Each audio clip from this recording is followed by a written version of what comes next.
one of your books was stuck in it was put into the AI to teach the AI.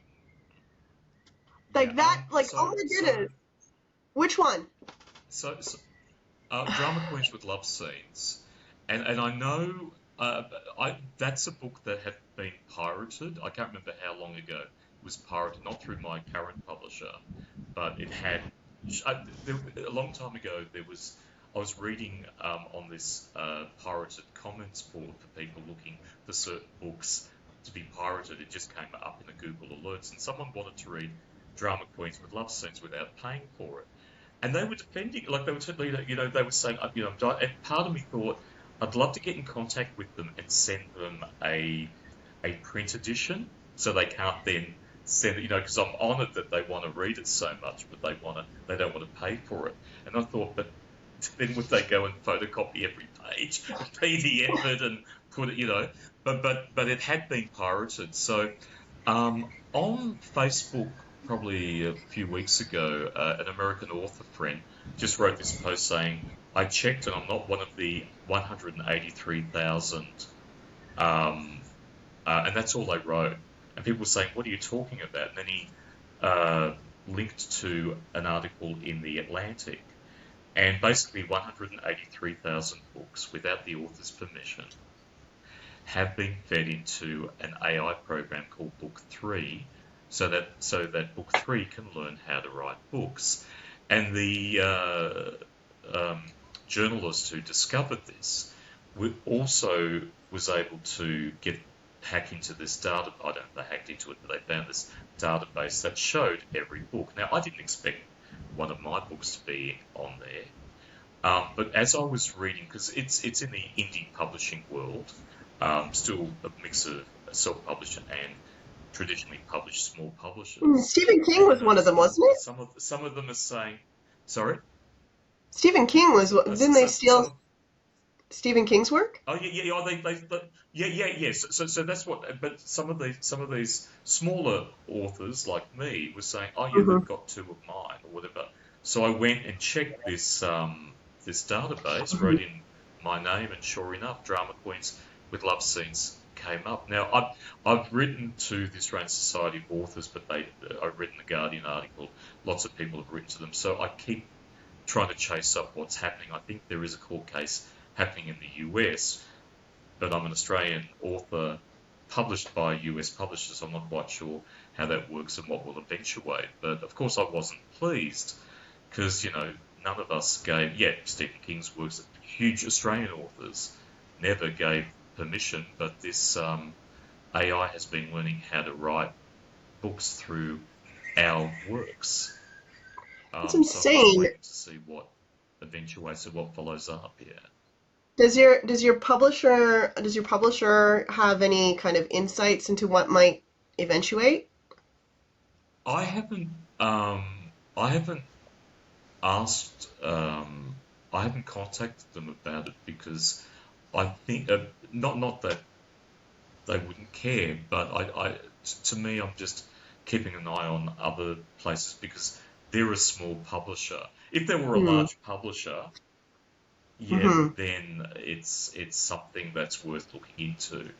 But as Hmm. as my publisher is small, I'm just keeping abreast of articles and new news stories to see what's actually going on, and hopefully, maybe someone will get back to me and say, "Hey, you're obviously part of this legal challenge Hmm. or whatever." You know, So what were your like take you go there, you don't really think you're going to find yourself, you find yourself, what's your initial reaction? I I was annoyed.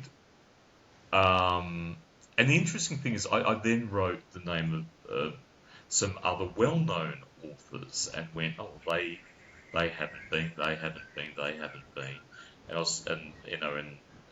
and I was annoyed. I put up a post where I was half joking about it, and another author friend of mine sort of said, it's fine that you're making light of this, but a lot of author friends that I know are very angry about this, and I had to write back and say, I am angry, trust me.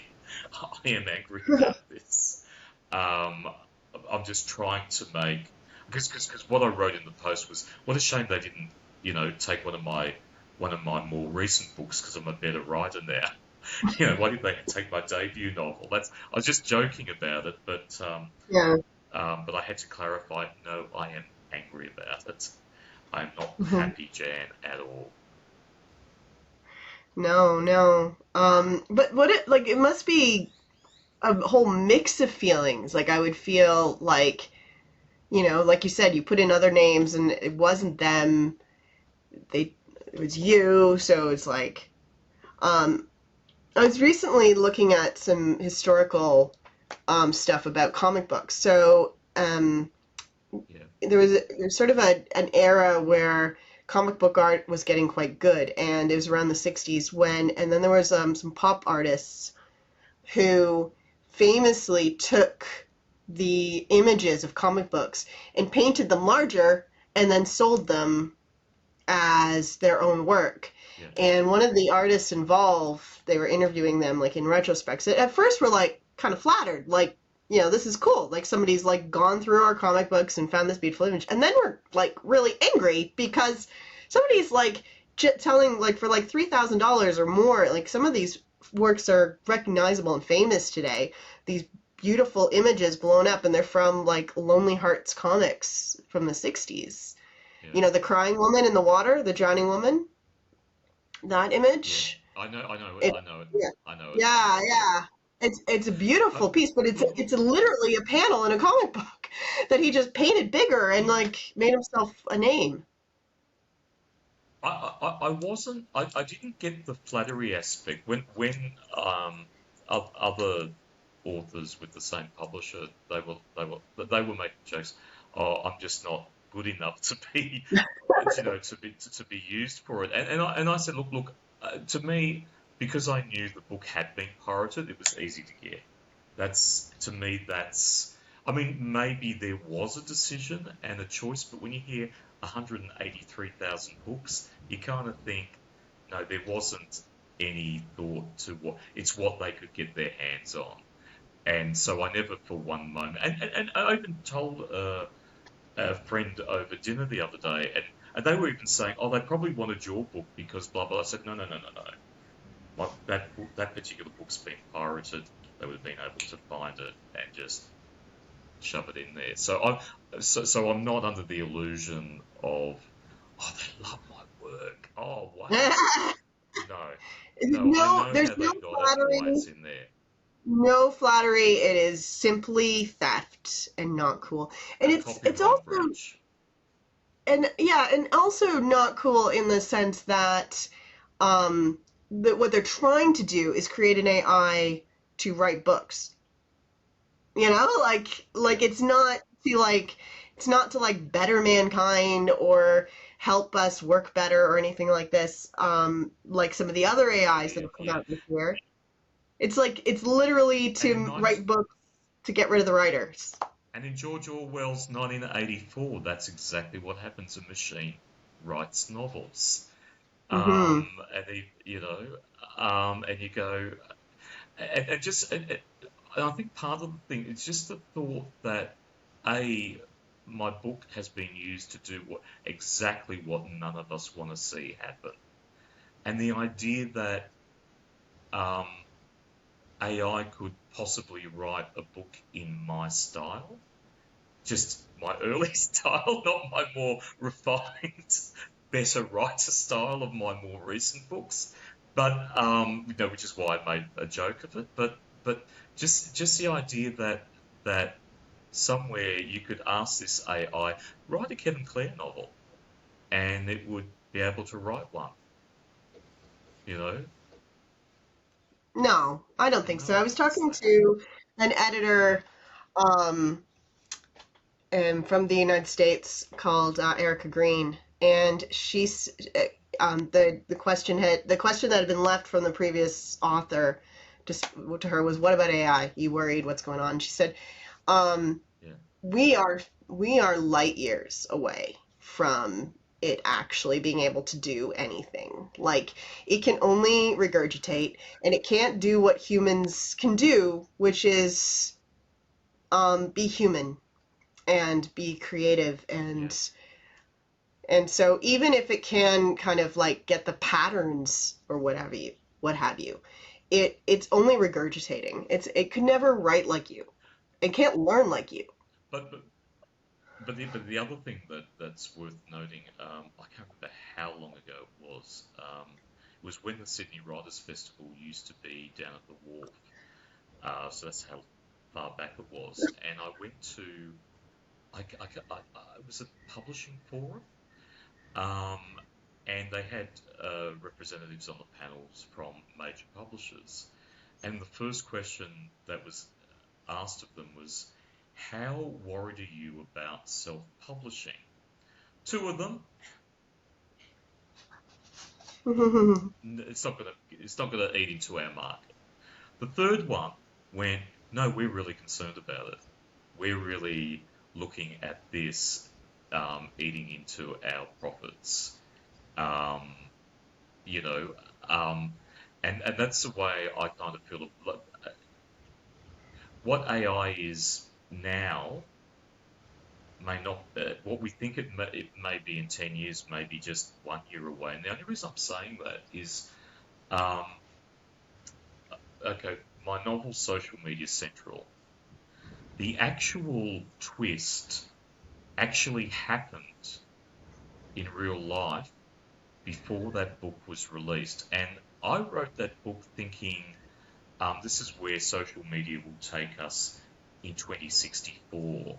And then when the whole Cambridge Analytica thing came out of, people in Russia pretending to be Americans influencing the election which Trump won. Not that that's exactly my twist, but it is based on actors pretending to be your friends on social media, actually being on video in fake lounge rooms and bedrooms, and dressing to look the part, to influence you to do what the government wants you to do. And again, I was thinking it's not going to happen until 2064 because that's when the book's set. And sure enough, I'm watching these Russians being interviewed talking about pretending to be housewives in, middle America, influencing, and I just go, so what AI is doing now, the world is changing so fast. I don't think it'll be that far away where they'll be able to, think for themselves and analyze in a way Possibly. that's, I think though that what we'll see is return to, like, you think about like how quickly we can make stuff now, yet people are going to the store and looking for handmade or small batch or all natural or that sort of thing. And it'll be the same with books. So people will be looking for um, like maybe the big publishers, they'll be like just like pumping out computers, but I feel like because we got self-published stuff first, people will want this was written by a real person, you know? Like this was a yeah, handmade book. I guess you're right. Yeah, yeah. Yeah, you know what Even I mean? someone else on Ozrights talked about how in his latest book it actually stipulates this was not written by AI. So yeah, there's no market for an AI book. I guess you're right. Yeah, Yeah. good point. I mean, I could you breathe might get easy now. the thing like so I obviously I'm on YouTube and I do a lot on there, and there was a when the AI came out, there was all these videos about AI tools to use for your videos. You can have like Yeah, somebody, you can have a computer voice that will narrate it. You can have a computer write your script. You can have all these things, and it did not last long. And yeah. like even this program that I'm using, this Colorization of Riverside classic program, movies. yeah, this You this know, program I'm that using will edit this video for me, but I won't use that I won't just like use that edit. I will put the work in because it's better when I use my brain to know, where to focus on you slowly or where to like, and create the emotion or that sort of thing. But it will do Yeah. all that for me and just create a show and I could like just click a button and be done. But it won't be as good. It won't be as enjoyable to watch. And I know that. So I'll put the time in. And we're using our real voices. um, Yeah. so I appreciate that. I'm I can not breathe scared. easy now. Thanks, Joe. Yes, Yeah. look, I'm just me, but I'm not scared, and I think that you will not be in competition with some computer program. Okay. Um, before